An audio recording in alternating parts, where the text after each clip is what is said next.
Can you really learn to speak Italian on your own without spending any money? Well, here's how I did it. Hi, she's Ann, I'm Ed, and welcome to our big Italian adventure. In our last episode, I shared how I was able to learn Italian on my own and for almost no money, and the resources I used. I'm going to share in this episode what resources I use to learn Italian, and they're a little bit different. So you'll get some good ideas about how you could learn Italian on your own. Time to listen to Ann. Okay, so here goes for my approach to learning Italian. And I'll admit up front that I haven't been quite as diligent as my husband. Though I've been pretty good and the results have been okay, so I can't complain.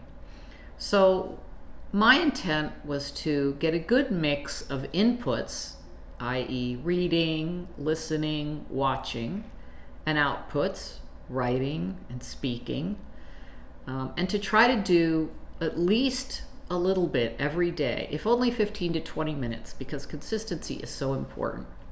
So there are many days when I don't do anything except review my vocabulary, but at least I do that, and I've had a pretty good record of doing that. Like a lot of people, I started out learning using an app, and there are lots of them out there like Babbel, Busuu, Duolingo, and a bunch of others. I started with Duolingo, and I used it for about a month. The pros of Duolingo are it's easy and quick. The audio helps you learn to pronounce the words correctly, which is a good thing. Also, they make learning a language like a game, so it's fun, and you can do it for like 10 or 15 minutes a day and keep it going every day. And so you learn a little bit here and there. The cons are, I think it's a good complement to other things that you would do. But if you're serious about becoming conversational in a language, it probably isn't going to get you very far. If you just want to learn some stuff so that you can go to Italy for your week's vacation and be able to order food and ask for the bathroom, then it's just fine. Another con with Duolingo is that the free version is just packed full of ads, which is really annoying. But they want you to upgrade, and the upgrade costs $12.99 a month, or about $84 a year. And I just didn't think it was worth it. So after a month of using the free version, I just stopped using Duolingo altogether. In terms of vocabulary, I read somewhere that if you can learn 3,000 of the most common words, you could speak Italian. That's enough to get you by. So one of the first things I did was I looked up the 1,000 most common words in Italian, and I put them in my flashcard app. And then from there, I've been adding words as I read new vocabulary or hear things on the TV shows or the podcasts I'm listening to, and I've added them up. And by now, I have about 5,000 words in my flashcard app. And like Ed, I use Anki, which is a spaced repetition app. And it's great because it really imprints those words in your memory, because as long as you don't know them, it keeps showing them to you. And once you know it, it stops showing it to you for a while. So it's a great app. I heartily recommend it.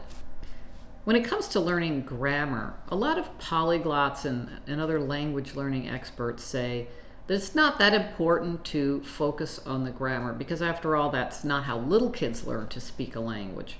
But I've found that if I don't really understand the structure of the language and the way the grammar works, I get frustrated and I don't learn it as well. I have to understand how the language works, or I just don't make much progress. So one of the resources that I used is an online resource called Online Italian Club.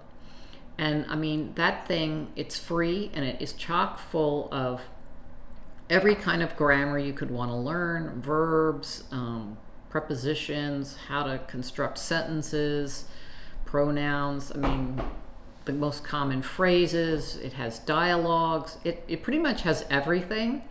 And like I said, it's free. So that's been an incredible resource for me to learn grammar. I've also taken full advantage of YouTube. There are a number of really good Italian teachers who teach classes on YouTube, basically. And there's 3 that I really like. One is called Learn Italian with Lucrezia. The second one is called Teacher Stefano. And the third one is Easy Italian. And there are others, but I just happen to like those.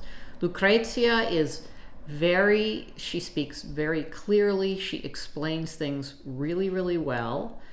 And so I've learned a lot from her, and she does everything from grammar to, common phrases. She also has a vlog, so you can follow her life as she travels around Rome, which is where she lives. And then Teacher Stefano is similar. He's a very young guy whose YouTube channel is only maybe a year or 2 old, but he's excellent. And again, he speaks very clearly. He's very easy to understand, and he explains things really well. The third YouTube channel I like a lot is called Easy Italian. And Easy Italian, the people on there, it's a young couple, Katie and Matteo. Matteo is a native Italian speaker. Katie is from the UK, but she's lived in Italy a long time, and she speaks great Italian, has a wonderful accent, but she also understands what it's like to try to learn to speak Italian when that's not your native language. And so she's really good at explaining things to people whose native language is something other than Italian. The other thing is they're very entertaining. I mean, they have this great banter going back and forth between them, so they're a lot of fun to watch while you're at the same time learning the language. So watching TV is another great way to learn a language, but it can be really frustrating at first when you don't speak much, because of course the Italians in their normal conversation speak really fast, and it's hard to make any sense out of it whatsoever. So what I did was, when I first started out, I watched some children's cartoons because the language and the vocabulary they use are very simple, and so you really get what's going on. The plots of the cartoons are obviously very simple, and the language is simple. So it's a good way to get started. Once you kind of advance from there, you can watch normal Italian TV programs, and you could start with the English subtitles down below so you can follow what's going on. But the problem is you start to depend on them too much. So what I found was helpful was I watched the show once through with the English subtitles. And then I understood what was going on. And then I turned off the English subtitles and turned on the Italian subtitles so that I could match up what was being said with what was being written on the bottom of the screen. And that way, if I didn't understand from the way they were speaking what they were saying, I could understand by seeing the subtitles. So that was helpful. And then eventually I was able to, in a lot of cases, to just get rid of the Italian subtitles also and just, listen to what was being said. So once I was able to watch sort of real Italian content, I found a show that I really liked. I'm really into crime and detective kind of TV shows, and I found a show called La Lieva, which actually translates to the student, but it's sort of a rom-com / detective show. It's about a young woman who's in medical school to become a medical examiner. And so, of course, she gets involved in all these murder cases where she's able to help solve the crime. And then there's a romantic element of it. And it's pretty simple. The plots are pretty simple. It's pretty silly. But it's easy to follow. And so even if I don't understand every single thing they're saying, I can pretty much follow the plot and I get the gist of it. And I found it really helpful to watch TV like that because, it's real Italians speaking Italian. And I've gotten pretty familiar with it. So when I go for walks or when I'm washing the dishes, doing laundry, and sometimes when I can't fall asleep at night, I will listen to podcasts. And there are a couple podcasts that are sort of geared towards people learning Italian. One is called Italiano Automatico, and the other is called Podcast Italiano. And they speak Italian, but they speak it at a somewhat slower speed than normal. Not too slow, but it's pretty easy to follow once you have the basics down. So I found those to be very helpful. And then, of course, there's lots of other just Italian podcasts that are actually made for native Italian speakers. And so once you kind of feel comfortable with the more elementary ones, you can graduate to the podcasts that are made for Italian speakers. For reading material, I started out initially with a few children's stories, which you can find online. And again, like the cartoons, they're sort of simple and easy to follow. And once you graduate from there, there are a couple of really good books I found by a fellow named Olly Richards, who is a polyglot, and he also writes these stories for foreign language learners. He has a book of short stories for beginners in Italian and also a book for intermediate Italian learners, as well as another book called 101 Dialogues, which I found very helpful. I actually got that on Audible, so I could listen to the dialogues, and they kind of cover all the typical situations that you would need. So you can either read that or listen to it. Both are very helpful. And then again, because I like detective stories, I have found a series about a detective in Sardinia, who of course solves murders, my favorite thing. And I found that to be pretty easy to follow. Some of the classical Italian books are quite dense and quite heavy for someone who's not fluent in the language, so I haven't had as much success with those yet, but I hope to in the future.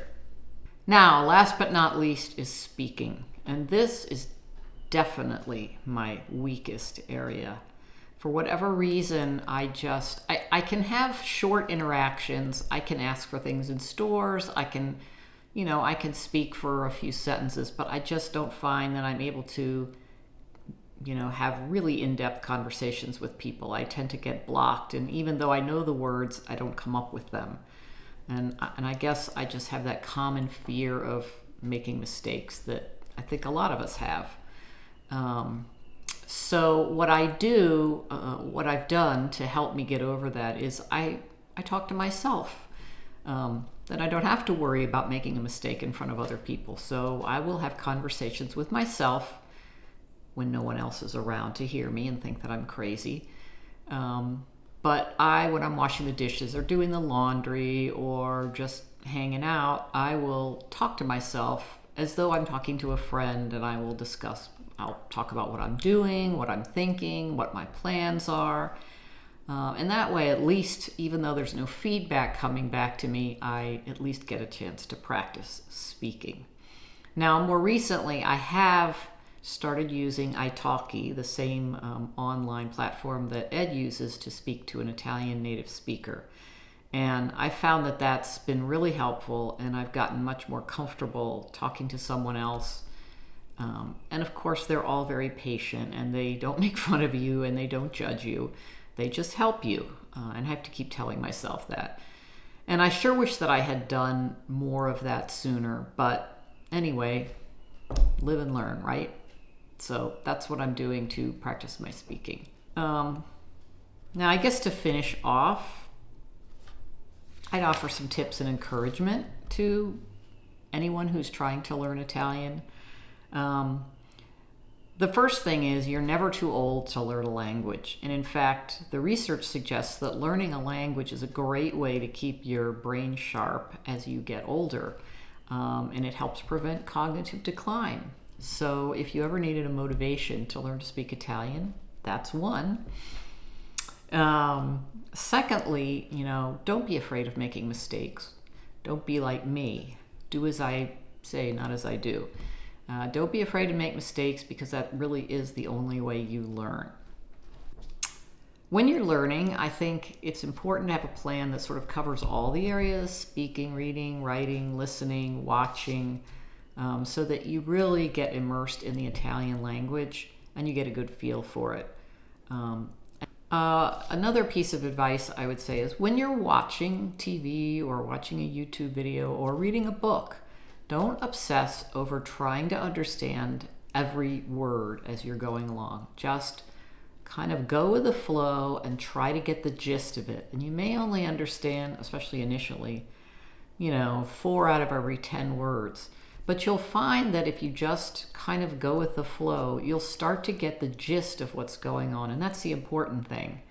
And you'll find that over time, you'll be understanding 5 out of the 10 words and then 8 out of the 10 words, and you'll be able to understand almost everything. But if you try to obsess over understanding each word and stop and look it up, you just break the momentum and you never really get a sense of what's going on. And I guess the final thing I would say is there are so many resources online to help language learners, be it Italian or Spanish or French or any other language. I mean, there are YouTube videos, there are podcasts, there are TV shows, there are books that you can read right online. I mean, there's just a lot of stuff. So take advantage of it. You can go a really long way in your language learning journey just by using online resources and never really spending much, if any, money. So that's it for my Italian journey. Good luck to all of you. Speriamo che questo video sia stato utile. Se volete sapere più, darci un commento sotto. Poniamo tutte le risorse che abbiamo menzionato nella descrizione. E non dimenticate di darci un like. Ciao for now. A presto!